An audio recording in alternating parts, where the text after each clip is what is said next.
Thank you, Debbie.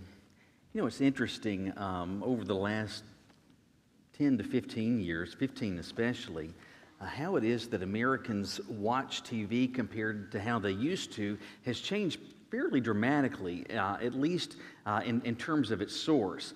For the longest time, it had been that cable TV operators had been where the majority of Americans had grown accustomed to consuming their TV.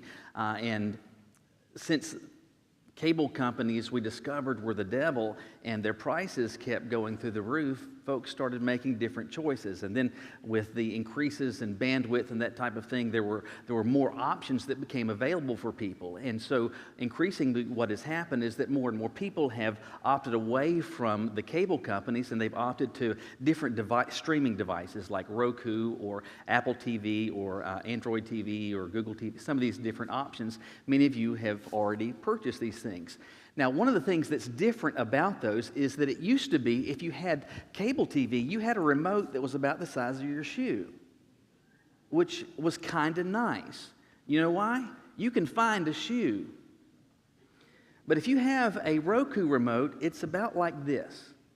And a Roku remote or an Apple TV remote or whatever these others, they're comparatively small and they can be lost. So in our house, when I made a purchase concerning one of these, I was very specific in the type of streaming device that I got, and the model that I got, I was very specific about because it has a remote locator. And how that works is this. I knew that it did not make any difference what I could say in terms of making sure you put the remote back at this particular place. We have too many goons in our house, and so it would just...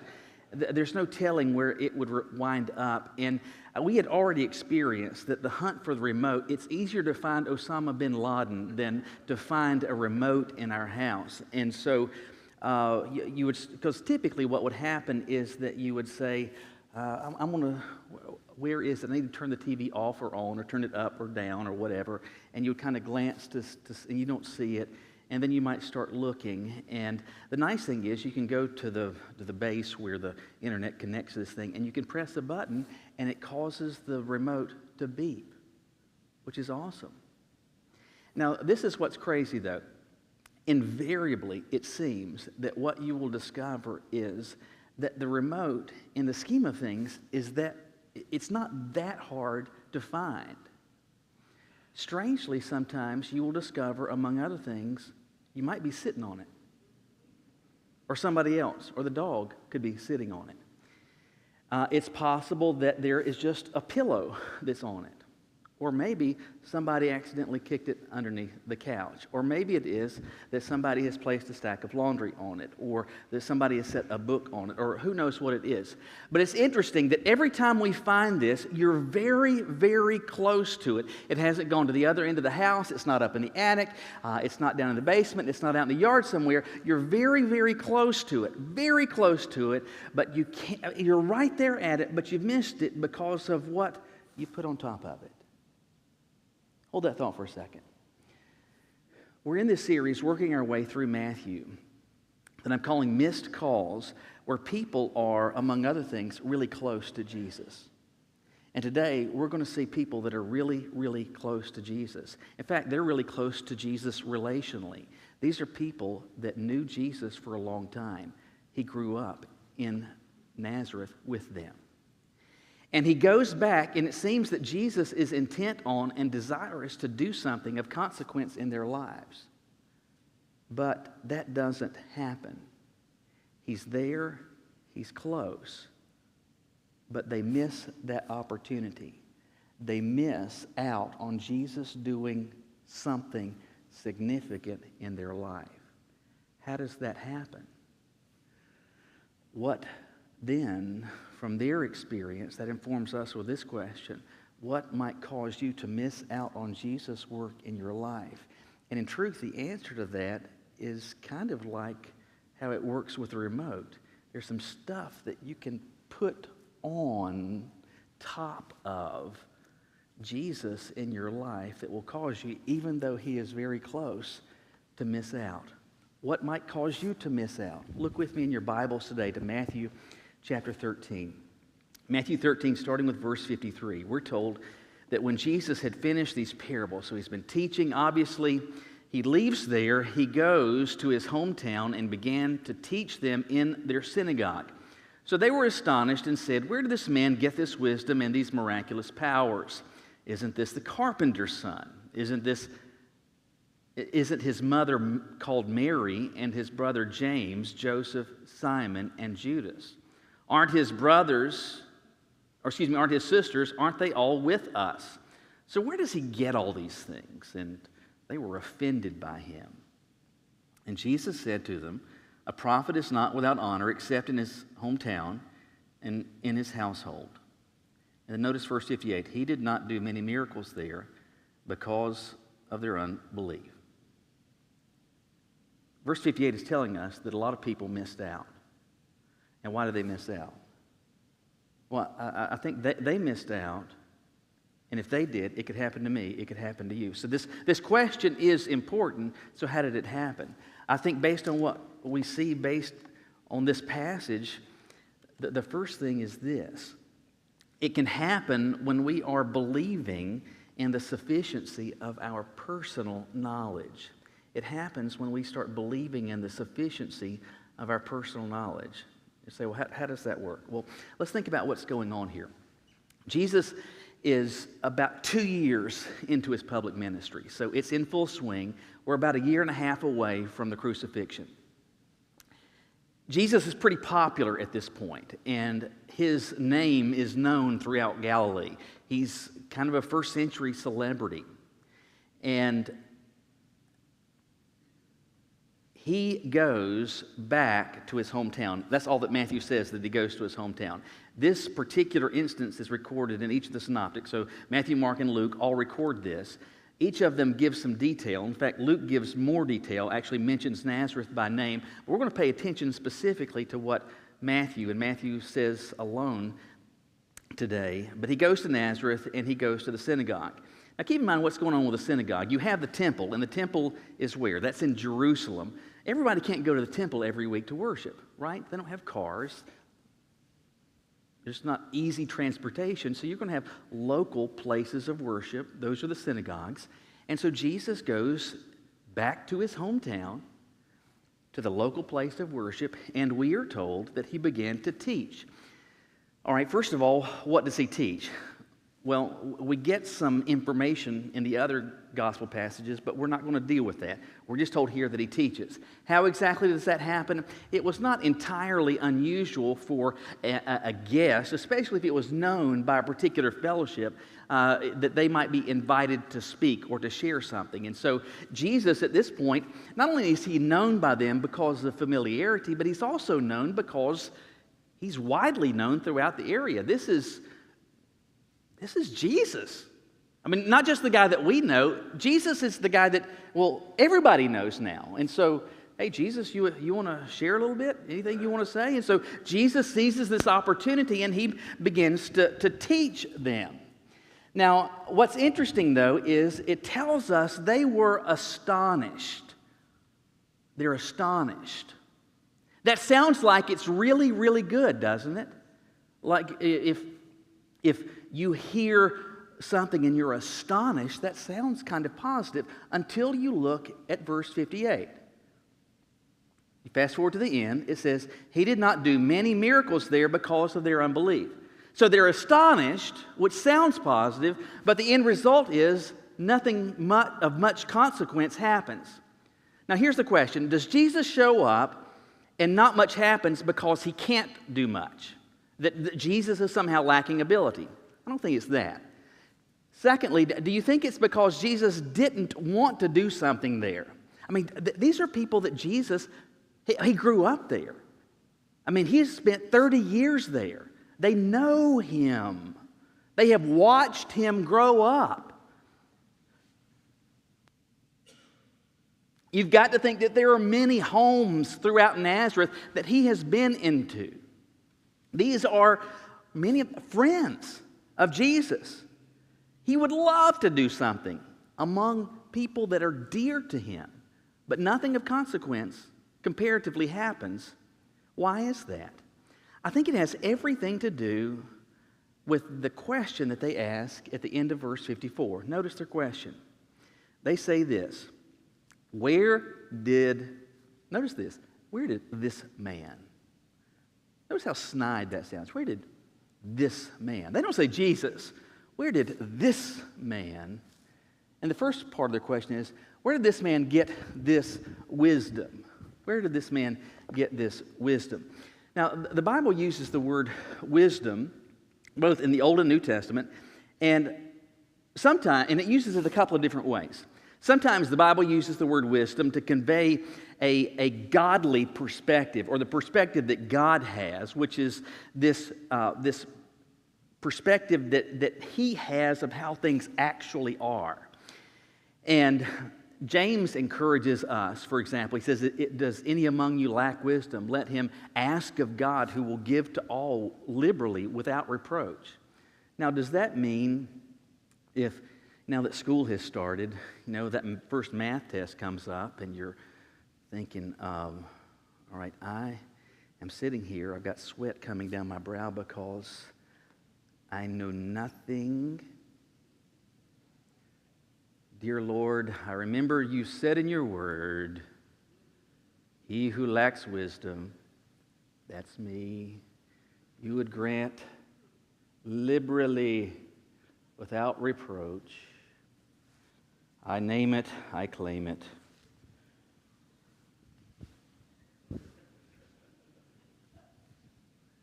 Wash over me.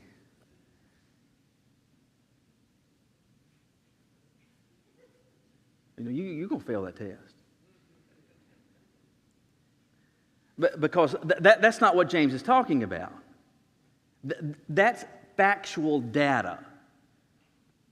That's learning slope-intercept form of a math equation.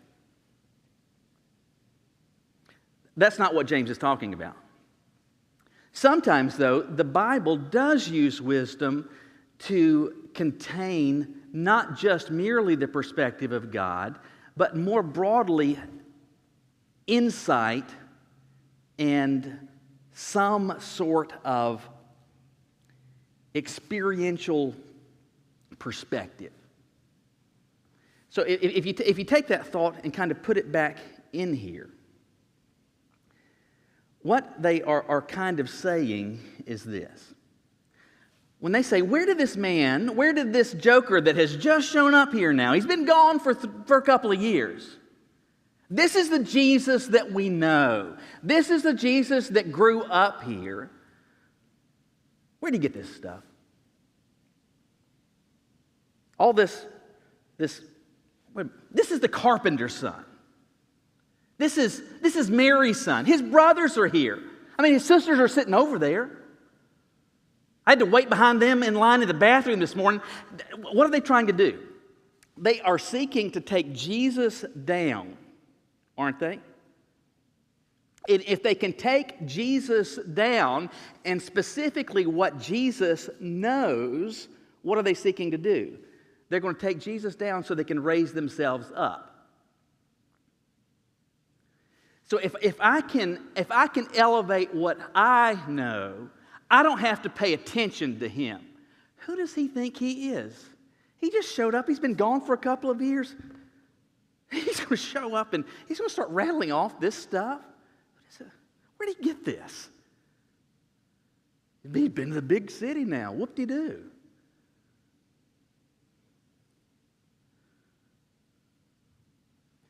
Why in the world would they be saying this? Let me see if I can answer it this way. It's kind of interesting, and some of you've already been there, done that, got the T-shirt, because, and with respect to these phases of parenting, you've already been through through this one. But for me and Caroline, this is our first season where we've got one that is headed off to college, and at school Nathan's back this weekend because of the long weekend. But it was interesting back when we took him for orientation earlier this summer. They had students, they were doing stuff, registering for classes or whatever it is that they had them doing.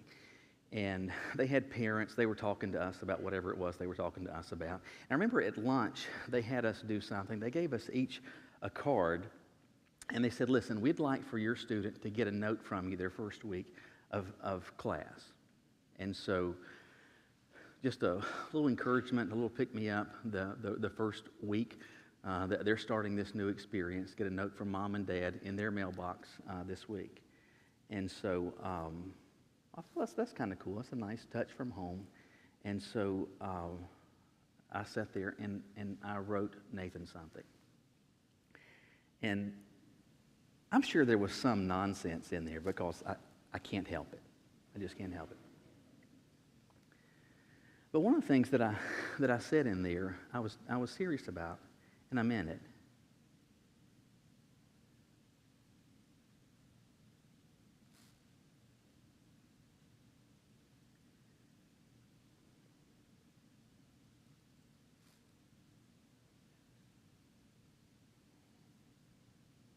I said that I look forward to walking in your shadow.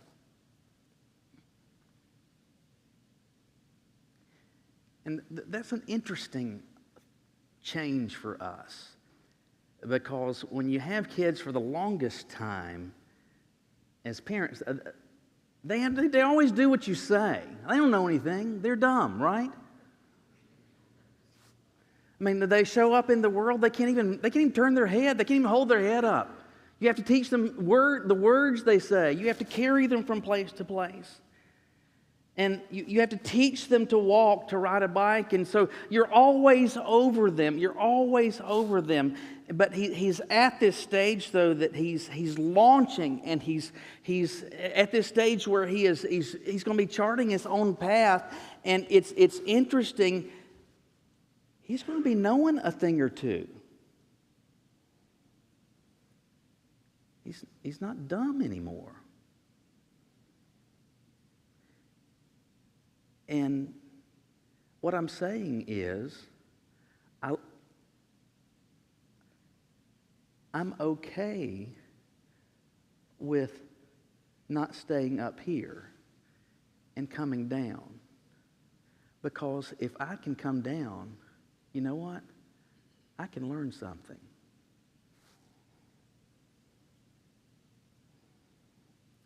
But so long as I stay up here, now he's always going to be our son. That doesn't change. But so long as I stay up here, he never has anything to add. There's never any deficiency that I have. If I can keep him down. That's exactly what they were doing with Jesus, isn't it? Oh, that's Joseph's Mary, the family's still here. That's the carpenter's son. They're keeping him here. Because if we can keep him here, that keeps me up here. And if I can keep me up here, there's nothing that he has that I need. So I can just, in my circumstance, I can figure it out. I can figure it out. You know, I'll Google it. I will,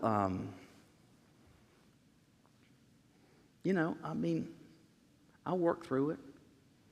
I'll figure it out. What it is that they believed in the sufficiency of their personal knowledge. We got to keep him down. That way we can stay up. And they missed it. But not only did they believe in the sufficiency of their personal knowledge, they did something else. They were content with the extent of their personal ability. And that same thing can ensnare us. If you are content with the extent of your personal ability. Look again at their question. Again, they were astonished in verse 54. And they say, where did he get this wisdom? But notice also, where did he get these miraculous powers? In fact, when you hear that or read that question, especially if you read it out loud, you can almost read it with the the scorn that they likely intended with the question. The reputation of Jesus has preceded him back to Nazareth, and the things that he has accomplished, maybe even the first miracle that occurred in Cana when regular old water became fine premium vintage wine. And people who had been, or individuals who had been known, verified, lame since birth, who were walking, running, and jumping because of an encounter with Jesus, and blind people who could actually see. Talk about this has made its way back to Nazareth. Where did he get this? Where did he get this? And what do they do again? They say, hey, isn't this the carpenter's son? So let's define him by his connection with somebody else. This is that guy that he's just a carpenter's son. We know other carpenter's sons. He's just an ordinary, he's the hammer, nails, and saw guy. He works at Home Depot sometimes in the plumbing aisle. He's just a carpenter's son. His mother's Mary. We know other Marys, just a common name even. Reminds me of the old song, I'm just a common man, I drive a common van, my dog ain't got no pedigree. It's not in the Bible.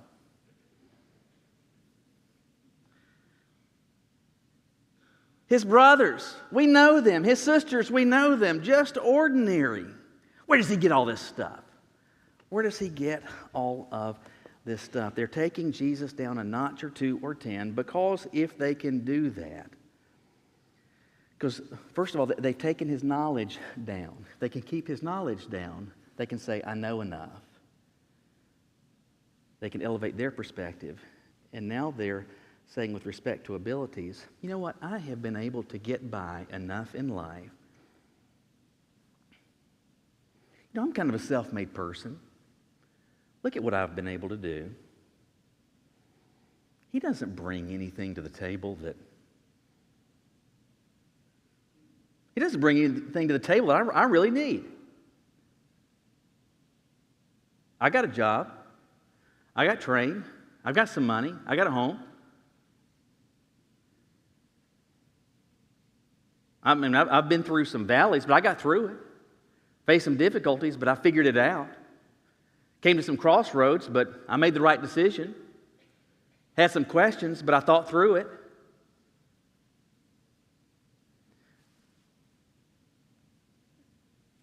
Who does he really think he is? You know what? I can do this. I can do this without him. You know people, in fact, we probably all know people who have to one-up you all the time, right? In fact, like there's people who one-up with all kinds of stuff. I know, and maybe you know some others that are like this. I know some people that will even one-up you with health stuff. You know anybody like that? So like if you had no matter what your health problem is, they've had it worse, right? And so like if your shoulder hurts, well, they got shot in the Civil War or whatever it is. And so all this one lady, I mean, it's just terrible. I mean, oh no, whatever conceivably you have come up with, she has absolutely had it worse. And so if you've had 1 knee replaced, she's had 4 knee replacements. If you've had 2 hip replacements, well, she's had 10. If you've had 1 fusion, she's had 30 fusions. I mean, it's just, whatever it is, it's always something. And in part because the aim is, anytime there's conversation, it brings the focus, well, back here. And I've pondered that a bit and wondered a bit about that. And it seems to me that the reason maybe that she does this is that she somehow views anybody else going through anything else, well, that's a threat to her. That's a threat to her attention. That's a threat to her being the focus. That's a threat to her losing the spotlight. I think at the end of the day, the people in Nazareth, they looked at Jesus, and while he might have been previously a friend and very familiar to them, all of a sudden now, well, he's a threat. Because him showing up now, he knows more than I do. Him showing up, he can do stuff that I can't do. And if we view it as a threat, what do you need to do with threats? You have to mitigate threats. That's exactly what they did. And what happened? They were, verse 57, offended by him. And Jesus said to them, "A prophet is not without honor except in his hometown and in his own household." Isn't that the opposite of what should be? That the people who were known to him most and known by him best, isn't this the place that it should have been most likely? But it wasn't. And so consequently, we read that tragic ending of this passage. He did not do many miracles there because of their unbelief. It doesn't tell us that he did nothing. It just tells us that what could have been wasn't. What should have been wasn't. That the vast majority did not respond how they could have and should have. And the place where he could have done the greatest work, well, they missed out. This is what I think is interesting. This occurred where people were most familiar with Jesus. If that happened then, do you think it could happen today?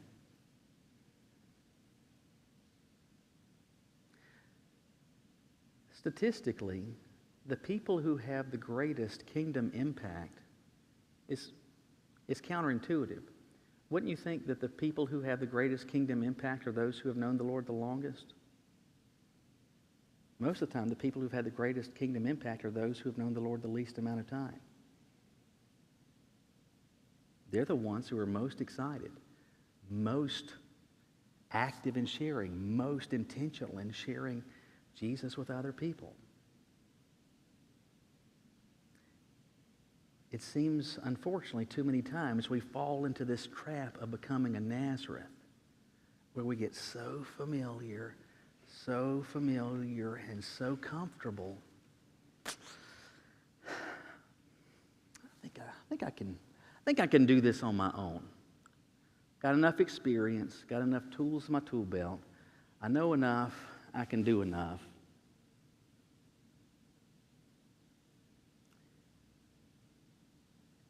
And if I don't need Jesus for anything, do you know what he will do? Nothing. Mark describes it this way: he did there no mighty work. So let me just ask you very simply today this. Is your heart, is your life like my den, where the remote is there and it's really close, where Jesus is really close, and he could do and use you in meaningful, significant, and impactful ways? But your life looks a lot like Nazareth because you've been kind of keeping the lid on it, Jesus. Putting the pillow on top. I know enough, I can do enough. So long as you're okay with that, I'm telling you, your life, my life, the life of this church will be one that's characterized by Matthew 13. Do you want that? Will you bow your heads with me?